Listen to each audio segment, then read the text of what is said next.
예수님께서 십자가를 향해서 예루살렘을 향해 그 발걸음을 옮기고 계십니다. 그래서 예수님이 계셨던 그 갈릴리 호수가 있던 윗지방에서 그 유대 지방으로 요단강이 흐르는 밑에 사해 지역에 있는 유대 지역으로 예루살렘을 향해서 내려오십니다. 그때 그 가운데 지나가야 되는 그 동네, 그 지역 이름이 사마리아입니다. 그 지역을 지나갈 즈음에 오늘 말씀의 이야기가 시작됩니다. 우리 누가복음 17장 11절 읽어보겠습니다. 예수께서 예루살렘으로 가실 때 사마리아와 갈릴리 사이로 지나가시다가 아멘. 갈릴리에서 밑으로 내려와서 사마리아로 지금 지나가십니다. 그러면서 지금 그 사이를 지날 때 한 무리의 사람들이 예수님을 찾는 광경입니다. 그 사람들이 누구인지 우리 12절 읽어볼까요? 한 마을에 들어가시니 나병 환자 10명이 예수를 만나 멀리 서서 아멘. 이 사람들이 누구입니까? 나병 환자들입니다. 나병 환자들은 그 당시에 참 불쌍한 그런 부류의 사람들이었어요. 나병이 그 몸에 일어나는 그러한 그 피부병, 악성 피부병들을 얘기하는 거죠.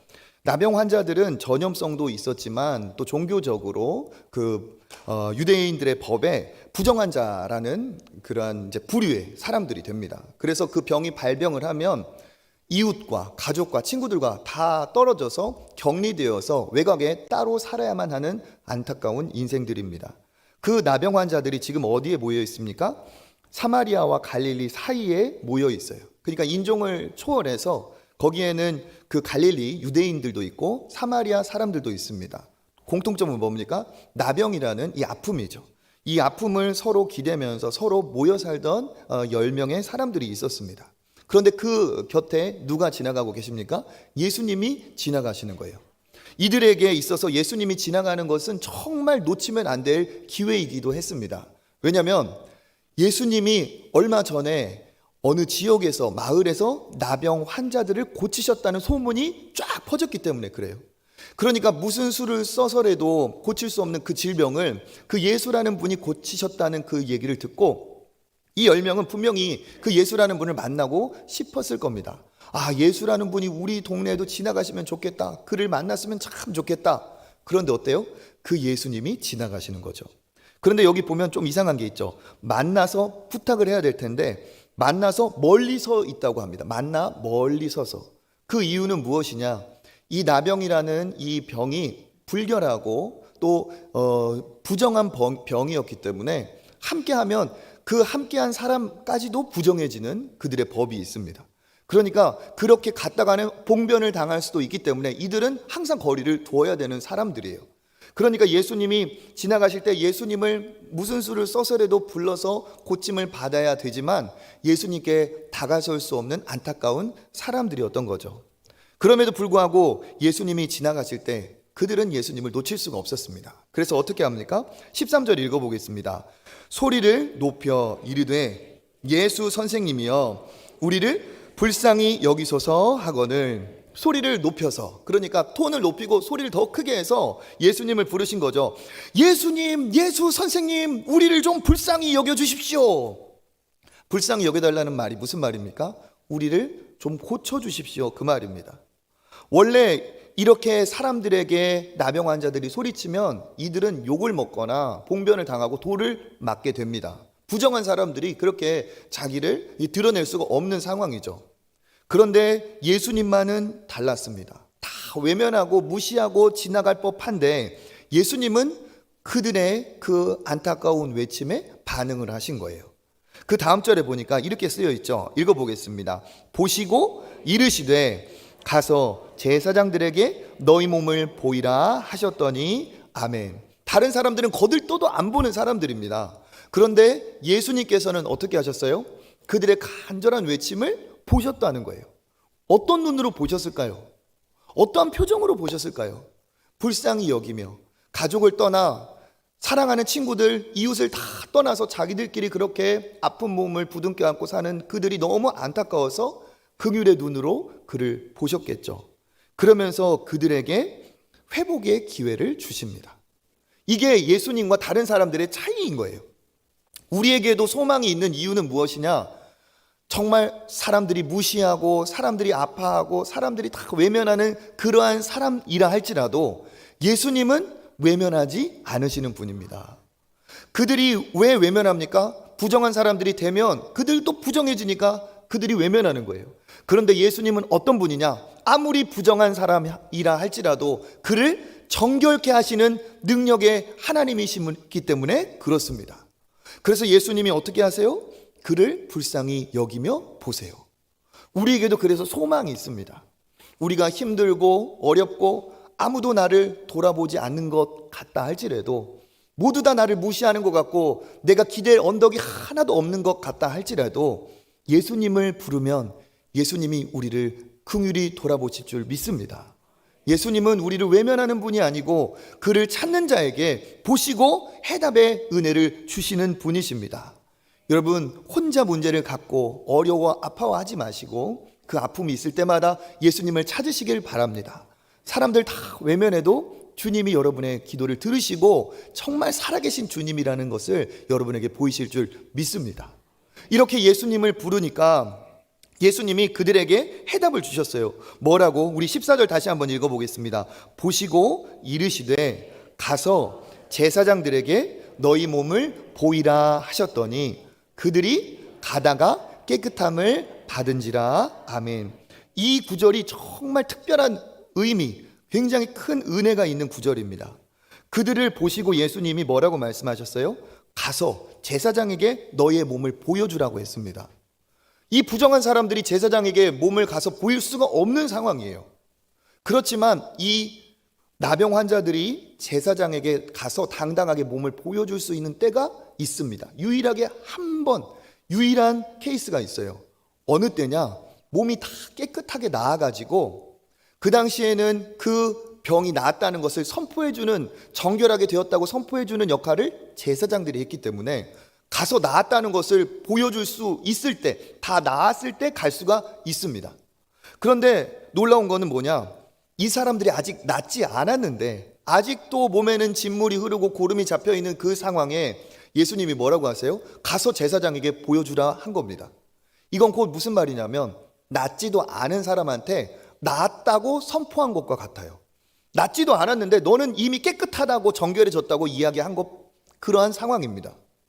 이런 얘기를 들었을 때 두 가지 반응이 있죠. 무슨 소리 합니까? 우리 가서 몰매라도 맞게? 우리 그럴 수 없습니다. 우리의 부정함을 제사장이 보고 가만두지 않을 겁니다. 우리는 갈 능력도 용기도 없습니다. 이러면서 안 갈 수가 있고요. 가라 하셨으니까 내 몸은 아직 연약하고 썩어 들어가고 있어도 그렇게 행할 수가 있어요. 그런데 이들이 어떠한 방법을 택했느냐?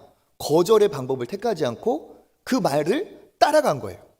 그래, 지난번에 그 문둥병자, 그 나병 환자도 나았다잖아. 우리 그냥 속는 셈 치고라도 가보자. 그들의 생각이 여기에 이른 거죠. 그래서 어떻게 합니까? 그들이 이 나병 환자 10명이 그냥 낫지 않은 그 상태로 나은 사람인 것처럼, 그런 나은 것 마냥 그냥 제사장에게 간 겁니다. 그런데 어떤 일이 벌어졌어요? 오늘 말씀 보니까 가다가 깨끗함을 받은지라. 가다가 깨끗함을 받았어요. 가다가. 그러니까 다 낫고 간 겁니까? 아니면 낫지 않은 상태에서 간 겁니까? 낫지 않은 상태에서. 이게 놀라운 비밀이 있습니다. 하나님이 일하시는 방법은 이와 같다는 거예요. 하나님은 어떻게 일하시느냐? 먼저 우리에게 감동하는, 우리에게 어떻게 해야 되는지 우리에게 방향이 되는 말씀을 주시고, 그 말씀을 어떻게 할 때? 그렇죠. 말씀을 따라 행할 때, 말씀을 순종할 때 하나님께서 그 약속을 이루어 주십니다. 그러니까 말씀의 사람은 믿음의 사람이고 행함의 사람, 즉 순종의 사람입니다. 신앙이 이 세상의 방법과 다른 것이 있어요. 세상의 방법은 가능성을 얘기하고 근거를 얘기하고 눈에 보여줘야 사람이 움직이게 되어 있습니다. 그런데 신앙은 무엇이냐? 신앙은 보지 않고 하나님의 말씀을 신뢰하고 움직이고 그렇게 살아가는 겁니다. 그런데 어떤 일이 벌어지느냐? 여기 있는 것처럼 가다가 깨끗함을 받는 것처럼 말씀대로 하나님이 살아계심을 믿고 하나님이 주신 약속을 믿고 순종할 때 하나님께서 이루어 주시는 역사가 일어납니다. 그러니까 우리가 신앙생활을 할 때 하나님을 신뢰하고 믿고 진짜 믿는다면 하나님이 그렇게 주신 말씀대로 따라 행하는 거예요. 말씀은 무슨 책이냐? 약속의 책입니다. 하나님은 우리에게 약속을 주시고 약속대로 이루어 주시는 분이세요. 그렇기 때문에 우리는 그 약속을 믿음으로 믿고 순종할 때 하나님께서 우리에게 주시는 축복을 경험합니다. 그러니까 기적은, 응답은 누가 경험합니까? 믿고 행하는 사람이죠. 어떤 사람들은 교회에 다니는 사람이 순종한다고 하니까 수동적으로 살고 생각 없이 살고 그런 부류로 생각하는 사람들이 있어요. 그게 아닙니다. 순종의 사람이라는 것은 말씀의 이유가 있고 여러 가지 말씀을 지키지 않아야 될, 말씀을 지킬 수 없는 상황이 있지만 그럼에도 불구하고 의지를 가지고 말씀은 이루어진다는 확신을 가지고 행하는 오히려 더 능력의 사람입니다. 이렇게 행할 때 하나님은 그 말씀대로 행하는 사람에게 은혜를 베풀어 주십니다. 그래서 이 사람들도 역시 대단한 거죠. 낳은 다음에 간 것이 아니고 낳지 않은 상태에서 갔는데 가다가 낳은 거예요. 그 마을을 들어갈 때를 생각해 보세요. 마을을 들어가니까 저 사람들 누구야? 저 사람들 저 병자들 아니야? 나병 환자들 아니야? 이거 얼굴 저렇게 해놓고 어떻게 가려고 해? 그런데 얼굴이 심상치가 않네? 자기들끼리도 막 제사장을 찾아가다가 서로 쳐다봤는데 얼굴이 이상해. 네 얼굴 왜 그래? 내 얼굴? 너는? 이거 뭐야? 어떻게 된 거예요? 가다가 깨끗함을 받은지라 말씀대로 행했더니 하나님께서 말씀대로 응답해 주셨습니다. 이렇게 그 10사람들이 전부 다 나은 거예요. 여러분, 말씀대로 행하는 은혜가 있으시기를 축복합니다. 이렇게 믿음으로 행했을 때 하나님께서 그 약속대로 응답을 주셨는데 오늘 우리가 주목해 봐야 될 것은 이 다음입니다. 낳은 다음에 문제가 해결된 다음에 이 10사람이 두 부류로 나뉩니다. 9명이 한 부류로 나뉘고 1명이 한 부류로 나눕니다. 어떻게 반응을 했는지 우리 15절 말씀 같이 한번 읽어보겠습니다. 그 중에 한 사람이 자기가 낳은 것을 보고 큰 소리로 하나님께 영광을 돌리며 돌아와 아멘. 그 중에 누가요? 한 사람이 낳은 것을 보고 돌아가지 않고 누구에게 되돌아왔어요? 그렇죠. 예수님께 돌아왔다는 거죠. 예수님께 돌아옵니다. 예수님 낳았습니다. 하나님 정말 저를 낳게 해주셔서 감사합니다 하면서 예수님께 돌아왔어요. 그리고 그가 한 행동이 16절입니다. 읽어보겠습니다. 예수의 발 아래 엎드려 감사하니 그는 사마리아 사람이라. 예수의 발 아래, 그러니까 완전히 엎드렸다는 거죠. 발 아래 엎드렸다.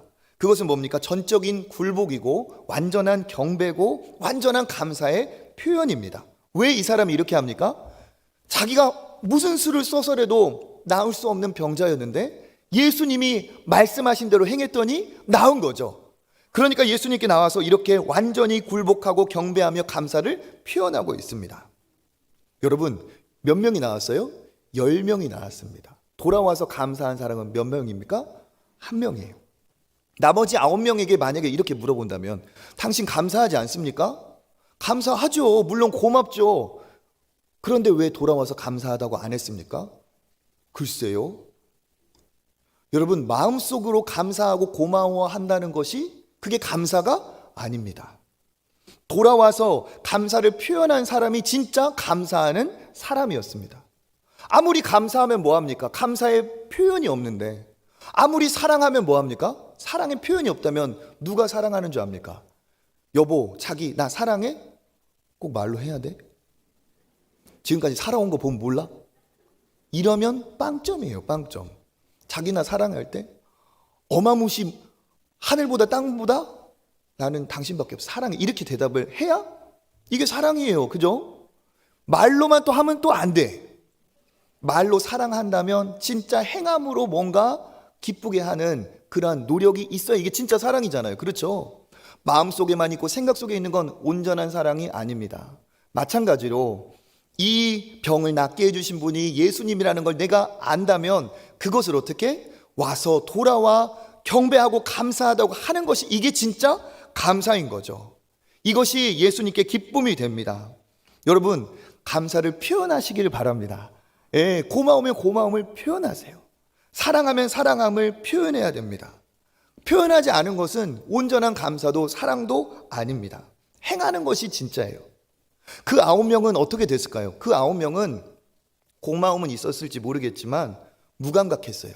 감사를 표현하는 데는 관심이 없었습니다. 낳는 순간 내가 왜 낳았는지, 누가 나를 낳게 했는지 싹 잊어버렸어요. 그리고 자기가 가고 싶은 길로 9명이 가고 말았습니다. 몸만 그들에게 감각이 없었던 것이 아니죠. 나병이 뭡니까? 몸에 감각이 없어요. 그러니까 썩어 들어가는 것도 모르죠. 이들은 몸에만 그런 감각이 없는 병이 걸린 게 아니라 영적으로도 무감각했어요. 영적으로도 감사한 것을, 나에게 고마운 것을 느끼는 그러한 부분이 없었다는 거죠. 누가 낫게 했는지에 대한 고마움과 감사가 없었습니다. 누구 앞에 돌아가야 되는지에 대한 감각이 없었어요. 한 사람만 돌아왔습니다. 여러분, 이 세상의 특징, 죄인들의 특징, 악인들의 특징, 은혜 받지 못한 자들의 특징이 뭐냐? 영적으로 무감각해요. 고마움을 고마운 줄 모릅니다. 오로지 아는 건 뭐냐? 나밖에 몰라요. I, my, me, mine. 나. 그래서 나한테 주는 사람, 내가 받은 것, 내가 누리는 것, 그것만 관심이 있습니다. 누가 주었는지, 누가 베풀어 주었는지 관심이 없어요. 그러니까 더 뭐합니까? 더 어떻게 해야 가질까? 더 어떻게 해야 쌓을까? 이거에만 관심이 있습니다. 이건 영적인 병이죠. 나병. 나만 하는 진짜 나병에 걸린 거예요. 이게 죄인들의 특징입니다. 죄인은 나 중심입니다. 내가 중심이고 모든 것이 내 중심으로 돌아가야 돼요. 그런데 은혜를 받은 사람, 하나님의 사랑을 아는 사람은 상대방 중심이죠. 에덴 동산에서 사탄 마귀가 뱀을 통해 사람을 그렇게 현혹시킬 때 어떻게 했습니까? 여기 있는 모든 것들을 다 먹어도 좋다고 하나님이 아담과 하와에게 선물해 주셨는데 딱 한 가지 약속 삼기 위해서 선악을 알게 하는 나무는 먹지 말라 하셨어요. 그런데 뱀이 뭐라고 말합니까? 모든 것을 먹지 말라 했지. 현혹시키는 거예요.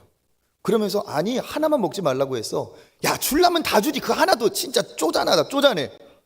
그러면서 마치 하나님이 정말 뭔가를 다 내어주신 분인데 우리를 위해 아끼고 계시는 그러한 속 좁은 하나님인 것처럼 지금 외도를 그렇게 왜곡을 시키고 있죠. 그래서 어떻게 합니까? 그가 범죄를 할 때 어떻게 합니까? 그 하나에 결핍된 것, 부족한 것 하나에 불평을 갖게 하고 거기에 몰입하게 해서 죄를 범하게 합니다. 악인들의 특징이에요. 없는 것에 집중하고 나 중심이고 내가 더 갖고 싶어 하고, 반대로 은혜 받은 사람, 믿음이 있는 사람은 없는 것이 아니라 주신 것에 대한 감사가 먼저 있습니다. 없는 몇 가지 때문에 인생을 불행하게 살지 않습니다. 하나님이 주신 것에 대한 감사가 있고 하나님이 구하지 않은 것까지 주신 것에 대한 그러한 살아있는 감사가 넘칩니다. 그래서 은혜 받은 사람일수록 보면 항상 얼굴에 기쁨이 넘쳐요. 왜 그렇습니까? 감사하기 때문에. 오늘 하루에 눈 뜬 것도 감사하고, 오늘 이렇게 하루를 잘 보낸 것도 감사하고, 이렇게 건강 주신 것도 감사하고, 다 감사해, 다 감사. 응답을 주신 것도 감사하고, 구하지 않은 것까지 주신 것도 감사하고. 저도 얼마나 감사한지 모르겠어요. 지금 제가 여기 말을 할 수 있잖아요. 그죠? 내 목소리가 이렇게 나와서 말씀을 드려요. 내가 만약에 말을 못했다면 내가 말할 수 있는 것 자체가 얼마나 감사한지, 목소리가 있다는 것 자체가. 그리고 이 목소리가 보통 목소리가 아니잖아요. 그렇죠? 말할 수 있다는 게 너무 기뻐요. 그리고 말을 하면 이렇게 마이크가 다 있어가지고 전부 다 들릴 수 있도록. 그죠? 말할 수 있다는 것. 더 감사한 건 뭐냐? 이렇게 말할 때 혼자 얘기하지 않고 여기 보면 이렇게 오셔가지고 함께 하니까 얼마나 기쁜지 모르겠어요. 얼마 전에 그 코로나19 막 할 때 저도 설교를 많이 했는데 그때는 사람을 못 만나니까 그 큰 예배당 그 빈 곳에서 카메라 쳐다보면서 안녕하세요. 아무도 없는데 다 사람 있는 것처럼. 왜냐하면 누군가는 지금 화면으로 보고 있겠지? 그런 막연한 기대감을 가지고 아무도 없는데 다 있는 것처럼 얘기하니까 진짜 힘들더라고요. 연기를 하는 것 같아요, 연기를. 그런데 뭡니까? 지금 이렇게 오셔가지고 제가 차비를 드린 것도 아니고 제가 아침에 깨워드린 것도 아니고 근데 이렇게 와 계셔서 내가 이야기하고 함께 하나님 말씀을 나눌 수 있다는 것 자체가 얼마나 큰 축복인지 모르겠습니다. 제가 예전에 은혜 받아가지고 막 전도하고 막 다닐 때는, 그때는 전도사도 아니고 목사도 아니니까 이렇게 오셔서 들어주시는 분이 안 계세요. 어떻게 하냐면 막 찾아가가지고 예수님 아세요? 예수님 믿으세요? 막 저 혼자 막 그러고 다녔어요.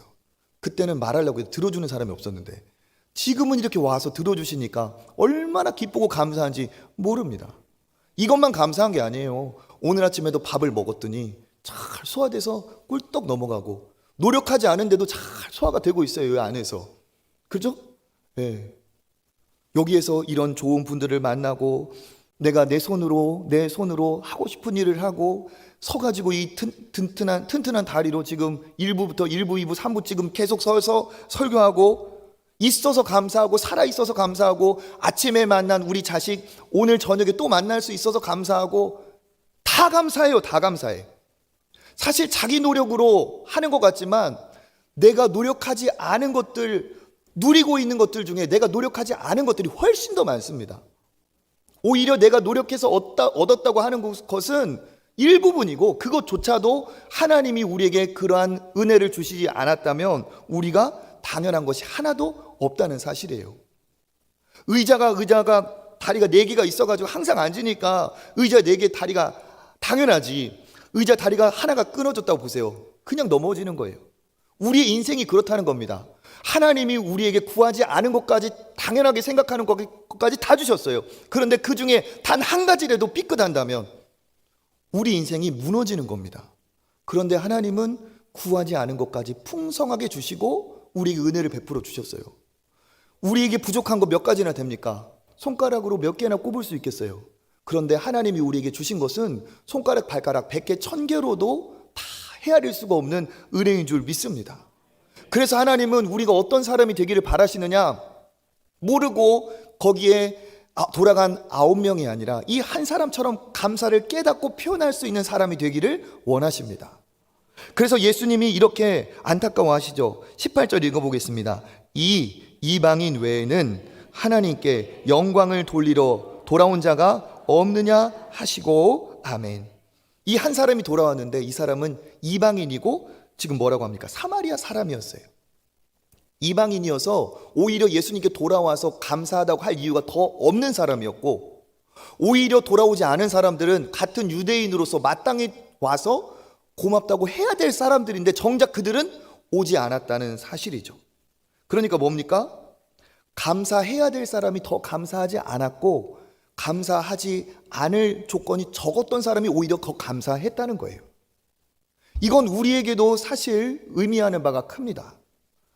우리 부모님 세대보다 우리가 감사할 게 훨씬 더 많아요, 적어요?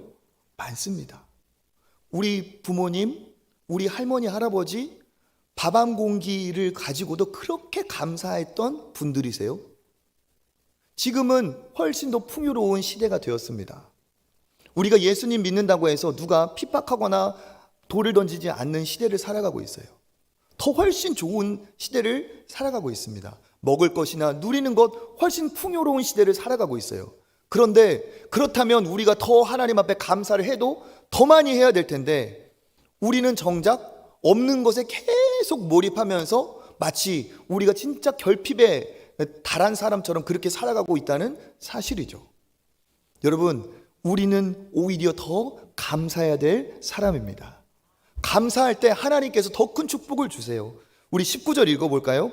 그에게 이르시되 일어나 가라, 내 믿음이 너를 구원하였느니라 하시더라. 아멘. 뭐라고 하십니까? 가라. 왜 가라고 하세요? 너의 믿음이 누구를? 너를 구원하였으니 가라. 이제 예수님이 가도 좋다는 거예요. 진짜 받을 것을 네가 받았으니까, 내가 너에게 주고 싶은 것을 진짜 주었으니까 이제 너도 가도 좋다. 나머지 9명은 자기가 가버렸습니다. 그런데 이 사람은 이제 예수님이 가라고 허락을 해주셨어요. 왜? 예수님이 진짜 주고 싶은 것을 주셨기 때문에 그렇습니다. 예수님은 그들을 병에서 고쳐주는 정도로 그렇게 축복하고 싶지 않으셨어요. 예수님은 우리를 병 고쳐주시는 의사 선생님 정도가 아닙니다. 예수님은 어떤 분이시냐? 몸의 상처를 회복시키신 그분은 우리 영혼의 강력한 본질적인 질병인 죄와 사망과 심판과 멸망할 지옥의 이 권세에서 우리를 구원해 주시기 원하시는 구원의 하나님이십니다. 그래서 예수님은 무엇을 주고 싶으셨어요? 병이 낫는 것을 만족하지 않고 돌아온 그에게 믿음을 보시고 그에게 구원의 은혜를 베풀어 주셨습니다. 예수님은 누구시냐? 우리를 위해 오신 구원자로서 우리가 짊어져야 될, 우리가 대가를 치러야 될 모든 죄를, 죄 없으신 그분이 다 십자가에서 짊어지시고 십자가에서 우리를 사랑하셔서 우리를 구원할 이유를 만드시기 위해, 우리를 구원할 근거가 되시기 위해 십자가에서 못 박혀 죽으셨습니다. 자기의 생명으로 우리의 죄를 다 치르셨어요.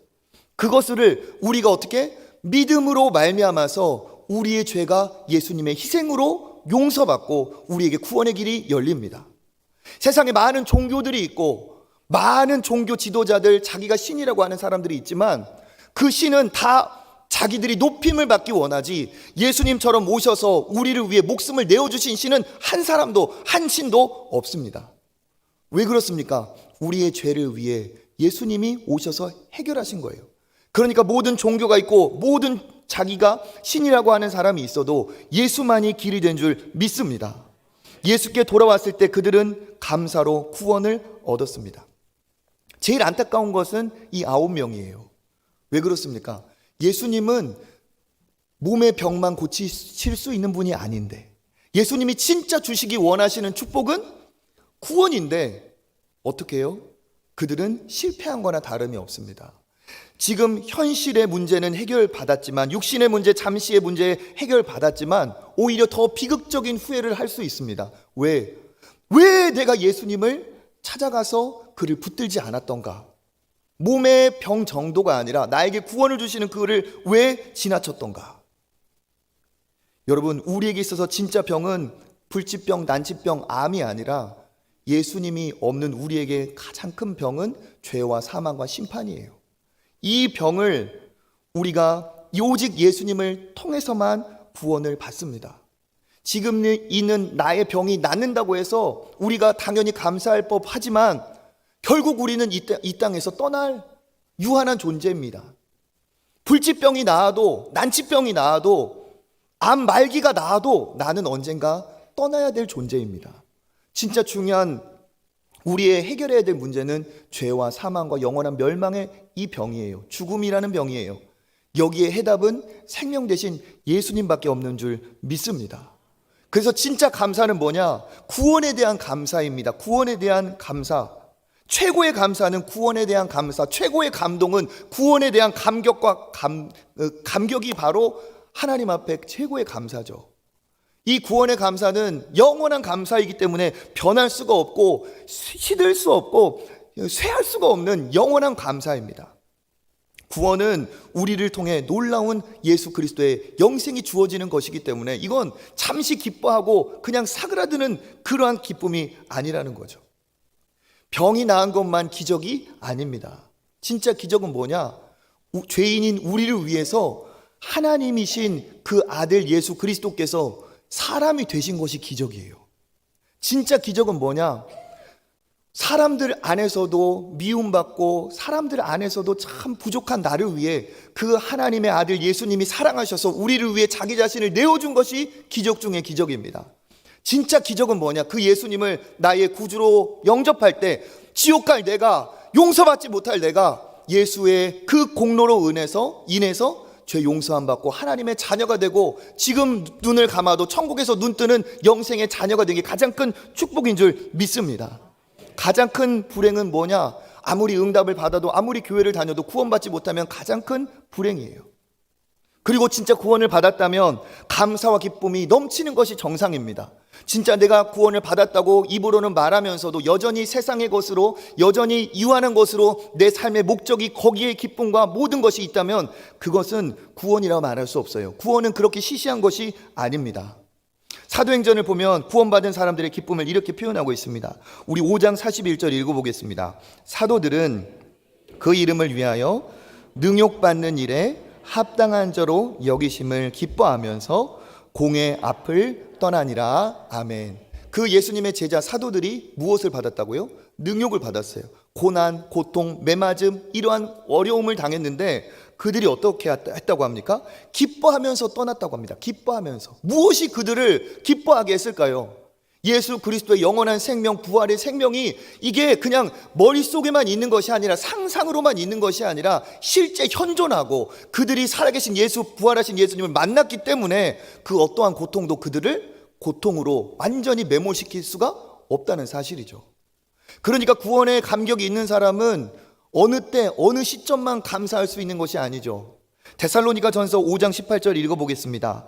범사에 감사하라. 이 그리스도 예수 안에서 너희를 향하신 하나님의 뜻이니라. 아멘. 범사는 매사에, 만사에 얘기합니다. 어떻게 범사에 감사합니까? 이것이 너희를 향한 하나님의 뜻이라고 하는데 어떻게 이게 가능합니까? 어떠한 상황이라도 우리를 감사하게 할 수 있는 이유가 있기 때문에 그래요. 그건 뭡니까? 하나님의 아들 예수 그리스도가 나를 위해 오셔서 십자가에 내 모든 죄를 해결하시고, 내가 예수 그리스도를 나의 구원자로 영접할 때 내 모든 죄를 용서하시고 깨끗게 하시고 나를 하나님의 자녀로 삼아주셔서 나를 새롭게 하셨다, 나를 구원하셨다. 이것이 우리에게 감사의 이유가, 모든 것을 뒤집는 감사의 이유가 되기 때문에 그렇습니다. 그래서 신앙의 목표는 뭡니까? 문제 해결 정도가 아니에요. 우리가 교회 다니는 것은 그냥 마음이 좀 편안해지고, 우리가 교회 다니는 것이 내가 원하는 것을 좀 얻고, 그러한 이 땅에 있는 그러한 마음의 평안 정도가 교회 다니고 구원받는 것의 목적이 아닙니다. 신앙생활의 목적은 예수 그리스도로 통해 구원을 얻고 영원한 만족과 영원한 기쁨을 얻는 것이, 이것이 진짜 이게 본질이고 이게 신앙생활의 알맹이에요. 여러분, 맛만 보시고 돌아가는 9명 중에 한 사람이 되지 마시고 정말 구원의 감격과 은혜를 맛보시는 여러분 되시기를 주님의 이름으로 축복합니다. 교회의 존재 이유는 뭐냐? 교회의 존재 이유는 구원입니다. 예수 그리스도를 통해, 예수님을 통해 영원한 생명을 주는 것이 목적이에요. 왜 우리를 구원하시고 우리를 여기에 그냥 두셨느냐? 우리를 통해 이 구원의 일을 더 이루시기를 원하시는 하나님의 뜻이 있는 줄 믿습니다. 그래서 우리 교회에서도 더 중요하게 생각하는 게 있어요. 그게 뭐냐? 주일학교 사역입니다. 왜 주일학교 사역이 중요하냐? 그 아이들에게 간식도 주고 같이 놀아도 주고, 지금 새소식반 11주, 이번 주까지라고 했죠. 그 시간 동안 우리 권사님들이 밥도 해주시고 애들하고 참 재능 기부해서 여러 가지로 프로그램을 돌렸어요. 왜 그러느냐?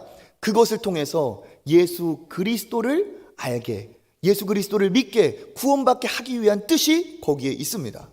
그러니까 이게 영광스러운 거예요. 영광스러운 것. 왜 영광스러운 것이냐? 내가 이 한 영혼이, 천하보다도 귀한 이 한 생명이 예수님을 만나는데 내가 쓰임받았다는 것만큼 기쁘고 감사한, 감격스러운 것이 없습니다. 내가 내 자신을 소비하고 소모한 것이 아니라 놀라운 하나님의 이 영원한 사역에 내가 같이 동참할 수 있게 된 놀라운 축복인 거죠. 그래서 우리 초청교회는 주일학교 사역이 핵심이고 앞으로도 핵심이 될 거고, 더 강력하게 믿음의 자녀들을 키우고 세워가는 교회가 될 겁니다. 이것을 위해 기도해 주시고 이것을 위해서 많이 헌신해 주시기를 바랍니다. 11주간 그게 하는 게 쉬운 게 아니에요. 지금도 주일학교 현장에서 우리 자녀들 여기에서 예배드리는 이 시간에 내 아들, 딸들이 거기에서 목사님, 또 다른 선생님들의 헌신으로 예배를 드리고 있어요.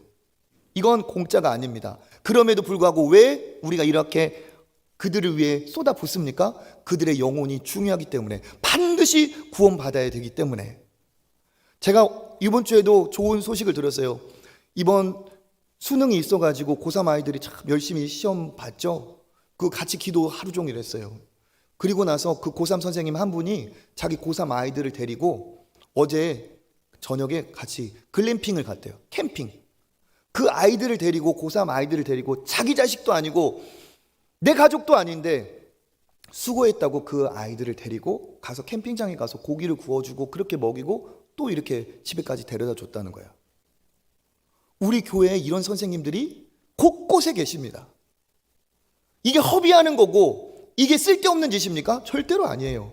그것을 통해 그 아이가 예수님 앞에 나올 수 있다면, 구원의 한 발자국 나올 수 있다면 그것은 그에게 큰 축복이고, 그렇게 사용해 주신 그분에게 하나님의 영광이 있는 줄 믿습니다. 이건 기회이자 축복이라는 거예요. 기회이자 축복. 지금 4년제에서 3년제로 바뀌면서 중등부를 우리가 신설합니다. 다른 교회는 애들이 없어가지고 합친다고 하는데, 우리는 중등부를 새로 분립을 해요. 제가 우리 목사님들 통해서 이렇게 통계 아이들의 제적을 보니까 중등부 애들이 지금 제일 많아요. 내년 중등학생 될 애들이 제일 많아요. 그래서 기도하고 있어요. 어떤 목사님이 이제 새롭게 출발하는 중등부를 맡아야 잘할 수 있을까 기도하고 있습니다. 그러면서 기도하는 거 있어요. 이 중등부를 위해서 헌신할 수 있는, 자원하는 마음이 있는 부장 선생님을 하나님 마음에 감동을 주시고 세울 수 있도록 은혜를 주십시오. 이 중등부만이 아니라 우리 유치부부터 우리 고등부까지, 우리 청년들까지 다음 세대를 사랑하며 섬기는 그러한 교사들, 그러한 우리 성도들이 일어나기를 기도하고 있습니다. 그런 은혜가 있을 줄 믿습니다. 제일 감사하고 감격스러운 고백이 이겁니다. 저도 아이들 가르치고 성도들을 만날 때 제일 감사한 고백이 이거예요. 목사님, 제가 목사님을 만나고 하나님을 만났습니다. 제가 목사님 때문에 예수님 믿었습니다. 예수님을 만났습니다. 이런 얘기할 때 이거보다 더 큰 칭찬과 영광이 없습니다. 여러분, 주일학교 현장에서 언젠가 그 아이들이 내가 그때 그 선생님 때문에 하나님 만났다, 이와 같은 고백을 할 수 있다면 그건 어마어마한 하나님의 기쁨과 축복인 줄 믿습니다. 감동이 되시는 분들은 여러분, 이번 주에 사역 지원서가 일정상 나가야 된다는데 제가 멈추라고 했어요. 보류한다. 은혜 받고 결단한 사람들, 자원하는 사람들이 모일 때 놀라운 역사가 일어날 줄 믿습니다. 저는 지금 이와 같은 이야기를 하는 중에도 마음에 누군가는 하나님이 감동을 주시고, 내 자식이 이렇게 믿음 안에서 잘 자랐기 때문에, 내 자식을 이 초청교회 주일학교에 맡겼기 때문에 나도 하나님의 일을 위해서 헌신하자고 하는 그러한 분들이 저는 일어나고 있다고 믿습니다. 없으면 저라도 갈 거예요. 없으면. 네. 진짜 너무나도 중요하기 때문에 그렇습니다. 여러분, 이건 주일학교 현장만이 아니죠. 식당도 계시고, 주방에도 계시고, 찬양대, 찬양단, 우리 안내, 섬김, 새가족, 여러 곳에서 있는 그 자리가 진짜 아름다운 거예요. 왜 그렇습니까? 그것이 구원과 연관되어 있기 때문에 그렇습니다. 건강한 사람은 먹으면 화장실을 가게 되어 있어요. 제대로 된 컴퓨터면 입력하면 출력이 나와야 정상입니다. 하나님이 기뻐하실 정상적인 신앙인이라 한다면 하나님이 주신 것을, 그것을 쌓아두는 것이 아니라 나누고 베풀고 섬기는 것이, 이게 건강한 신앙인인 줄 믿습니다. 그 재능을 주시고, 그 건강을 주시고, 그 달란트를 주시고, 그 여유를 주셨는데 나만을 위해 산다면 하나님 앞에 갔을 때 우리가 무슨 얘기를 할 수가 있겠습니까? 진짜 하나님의 사람이라 한다면 하나님이 은혜를 주셨으니까 은혜를 나누기에 힘쓰고, 하나님께서 나에게 주셨기 때문에 그것으로 섬기고 베풀기를 원합니다. 우리 교회가 그런 교회입니다. 그렇기 때문에 하나님께서 우리에게 더 복을 주시고, 그런 분들에게 하나님께서 큰 은혜를 주실 줄 믿습니다. 그래서 여러분, 추수감사주일에 내가 하나님 앞에 숨어 있어서가 감사가 아니라 하나님이 나를 발견해 주시고 내가 하나님 앞에 드러나서 내가 하나님 앞에 쓰임받는 것이, 이게 축복인 줄 여러분 믿으시길 바라겠습니다. 짱 박혀갖고 어디 이렇게 해가지고 하나님이 어디 있는지 찾아볼 수도 없게 꽁꽁 숨어서, 그게 복된 인생이 아니에요. 하나님 앞에 존재감 있게 신앙생활을 하는 것이, 이게 진짜 복된 신앙인 줄 믿습니다. 우리 장로님들까지 11주 탁구 재능기부 해가지고 탁구 11주 오셔가지고 아이들과 함께 탁구 쳐주시고, 그래서 장로님들 어제 대회 나가서 상 받았대요. 뭐 그런 얘기도 있어요. 내 실력으로 된 게 아니라 아이들이 봉사했더니 심지어 탁구 대회에서 가서까지 상이 오더라고요. 여러분, 하나님의 이 놀라운 사역에 공짜가 없습니다. 왜 감사해요? 구원을 우리가 전할 수 있으니까 그게 감사인 거예요. 여러분, 제일 요즘 부모님들의 고민 중에 고민이 뭐냐면 아이들에게 감사를 가르치는 겁니다. 애들이 풍족하니까 다 당연한 줄 알아요. 다 그냥 당연해. 감사를 몰라. 그러니까 부모님들이 고민이고, 저도 부모로서 고민이에요. 어떻게 자녀들에게 가르칠 수 있을까? 감사를 가르칠 수 있을까? 보니까 방법은 딱 하나밖에 없습니다. 무엇이냐? 내가 먼저 감사를 생활하는 방법밖에 없어요. 자녀들 앞에서 불평과 불만을 싹 끊어내고 내가 우리 아들 앞에, 내가 딸 앞에서 모든 것이 하나님의 은혜임을 고백하면서 감사를 실천하고 표현할 때 우리 자녀들도 감사를 누리고 배울 줄 믿습니다. 세상은 반대로 돌아가고 있어요. 반대로. 어떻게? 우리가 그냥 작은 핸드폰 하나만 봐도 엄청난 광고가 쏟아지고 어마어마한 신제품이 난리를 쳐요.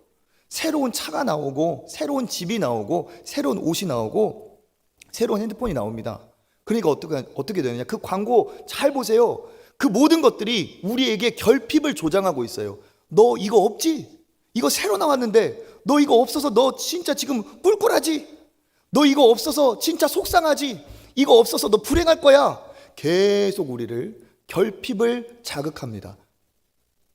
그것을 가지면 나에게 만족이 올 것처럼 그렇게 허풍을 떨어요. 그런데 실제로 그걸 갖는다고 해도 그 갖는 소유가 우리에게 얼마나 기쁨이 됩니까? 잠시 잠깐이에요. 잠시 잠깐. 우리는 하나님이 지으신 영원한 존재로 유한한 이 땅의 것으로 만족할 수 있는 존재가 아닙니다. 어떻게? 우리가 감사할 때, 만족할 때 우리가 행복한 거예요. 뭔가를 가져서가 아니라 하나님 앞에 우리가 받을, 하나님이 주신 것을 인정하고 시인할 때 감사한 겁니다. 저는 우리나라를 넘어서 전 세계의 최고의 미인이자 최고의 여인은 제 아내밖에 없다고 확신합니다. 제가 1부 때부터 계속 지금 이 얘기를 하고 있어요. 지금 와 있다고 이렇게 얘기하는 게 아니에요. 왜 그러느냐? 비교해가지고 뭐 1등 가고 이런 게 아닙니다. 하나님이 나에게 주셨기 때문에 최고의 여인이죠. 하나님이 나한테 제일 맞는 사람으로 주셨기 때문에 거기에서 만족을 하는 거지, 비교하고 평가하고 재봐서 계산해서 만족하는 게 아닙니다. 나에게 주신 분이 하나님이기 때문에 그래서 감사한 거예요. 저에게 제일 좋은 아이들은 누구냐? 우리 집 아들, 딸입니다. 다른 애들보다 더 좋은, 우리 집 애들보다 더 좋은 뭔가 재능이 있고 뛰어난 아이들이 있을 수 있겠죠. 그런데 저에게는 우리 아이들이 최고로 기뻐요. 왜? 그렇게 믿습니다. 왜? 하나님이 나한테 주셨으니까 내 딸이, 내 아들이 제일 소중한 거죠. 오늘 만나고 내일 만나도 제일 소중한 것이, 세상에 얼마나 많은 아이들이 있어도 내 자식이 제일 소중한 거예요. 왜? 내가 낳았으니까, 그 이전에 하나님이 나에게 주셨으니까. 어떤 것과도 비교하고 평가하고 너는 왜 이것보다 저것보다 절대 그렇게 얘기하지 않습니다. 비교하는 순간 나도 불행해지고 그 아이도 불행해지는 거예요. 왜 비교합니까? 하나님이 주신 것이 only one 하나인데 왜 비교를 합니까? 비교할 필요가 없어요. 여러분, 곁에 계신 아내에게, 남편에게 만족하시길 축복합니다. 하나님이 주신 자녀로 만족하시길 간절히 축복합니다. 이게 기쁨의 비결, 행복의 비결이에요. 저는 이 세상에 엄청난 교회들이 있지만 그 중에서도 초청교회가 제일 좋아요. 왜 그럴까요? 믿어주세요. 왜 그럴까요? 내가 있는 이곳이, 하나님이 보내신 곳이 여기가 나한테 제일 좋은 곳이죠. 그렇죠? 내가 여기 있으면서 다른 교회를 기웃기웃 거리면서 저 교회는 어떤가, 저 교회는 뭐가 좋은가, 이게 기쁩니까? 거기에 간들 기쁘겠습니까? 거기에 간들 또 그럴 텐데, 그런 태도는 절대로 행복할 수 없어요. 절대로 만족할 수 없어요. 하나님이 여기에 주신, 지금 만나게 하신 여기가 최고로 좋은 곳이라는 믿음으로, 사실이고요. 그렇게 살 때 하나님께서 여기에서 더 큰 은혜의 복을 주실 줄 믿습니다. 저는 어마어마한 이 땅에 성도들이 있어도 어느 교회 성도들이 최고라고 믿느냐? 어느 교회? 어떻게 하셨어요? 저는 우리 교회 성도들이 최고예요. 다른 교회 성도 아무리 대단하고 어마어마한 헌신을 하고 관심이 없어요. 저는 우리 교회 성도들이 최고입니다. 왜? 우리 교회 성도들과 하나님 만나게 해주셨는데 이게 최고지, 다른 거 기웃기웃해서 뭐합니까? 이전의 교회도 사실 끝났어요. 끝났어요. 그때도 그때 거기 있을 때 최고였지. 지금 끝났어. 여기 지금 하나님이 만나게 하신 이 자리가 제일 축복된 자리예요. 그러면 어떻게 되느냐? 여기에서 내가 만족이 옵니다. 그 만족, 그 감사가 내 삶을 행복하게 합니다. 감사하는 사람에게 만족이 와요. 정확히 말하면 만족이 아니고 자족입니다. 자족. 하나님이 주셨기 때문에 나의 것으로 만족하는 자족. 그 자족함이 우리에게 풍요로움이 됩니다. 누가 가난한 사람이냐? 없는 사람이 가난한 사람이 아니에요. 아무리 쌓아두어도 갖고 싶은 것이 있어서 애걸복걸하는 사람이, 그 사람이 가난한 사람, 불쌍한 사람이에요. 탐욕에 사로잡혀서 비교하면서 영의 허기에 있는 사람이, 그 사람이 가난한 사람입니다. 오늘 세 끼를 그냥 김치에, 찌개에 소박하게 먹어도 하나님이 주신 것이기 때문에 감사할 수 있는 사람이 부자고 진정한 평안한 풍요한 사람인 줄 믿습니다. 감사의 이유가 모두에게 있는데 우리가 스스로 불행하게 살 필요가 있어요, 없어요? 없어요. 여러분, 추수감사주일 뿐만 아니라 감사를 온 365일 회복하시길 바라겠습니다. 이 시대가 왜 사람들이 불행하다고 하는지 잘 생각해 보세요. 왜 불행하다고 하는지, 왜 불평과 불만을 갖고 있는지, 감사를 상실해서 그렇습니다. 당연한 것인데 그 당연한 것이 당연한 것이 아닌 것을 까먹고, 당연한 것이 이게 다 감사할 것인데 모르니까 그런 거예요. 진짜 당연한 거 있잖아요. 눈으로 보고 코로 냄새 맡고 입으로 말하는 당연한 것, 이거 한 가지만 어긋나도 우리 인생이 완전히 뒤바뀌어 버린다니까요. 감사할 것이 한두 가지가 아닙니다. 오늘 세상을 떠나서 슬픕니까? 오늘 세상을 떠난다 할지라도 오늘까지 살게 하신 은혜가 더 감사한 거예요. 하나님의 은혜가 충만하시길 축복합니다. 당연한 것일수록 더 감사하시기를 바랍니다. 이게 믿음의 사람의 자세예요. 영적인 나병에서 깨어나시기를 바랍니다. 숨 쉬고 소화하고 걸어오고 아침에 눈 뜨고 내 눈으로 보고 손으로 만지고 내 피가 순환을 하고 생각하고 움직이고 다 내 노력 아닌 하나님의 감사인 줄 믿습니다. 그래서 이런 글귀가 있어요. 행복의 문은 감사로 열린다. 행복의 문이 뭐로 열린다고요? 그죠? 행복의 문은 감사라는 쇳대로 열린다는 거예요. 누가 한 말이냐? 제가 한 말이에요. 감사를 놓치면 절대 행복할 수가 없어요. 행복은 어떤 문으로 들어오느냐? 감사의 문으로 들어옵니다. 감사하는 자에게 행복이 있어요. 그래서 여러분, 하나님이 우리에게 주신 것이 얼마나 많습니까? 우리가 10가지를 받아놓고 하나 감사하기 어렵다는 겁니다. 어떻게 해야 돼요? 우리가 감사를 찾아서 하고 습관처럼 하고 노력해서 해야 됩니다. 그러면 어마어마한 축복이 넘칩니다.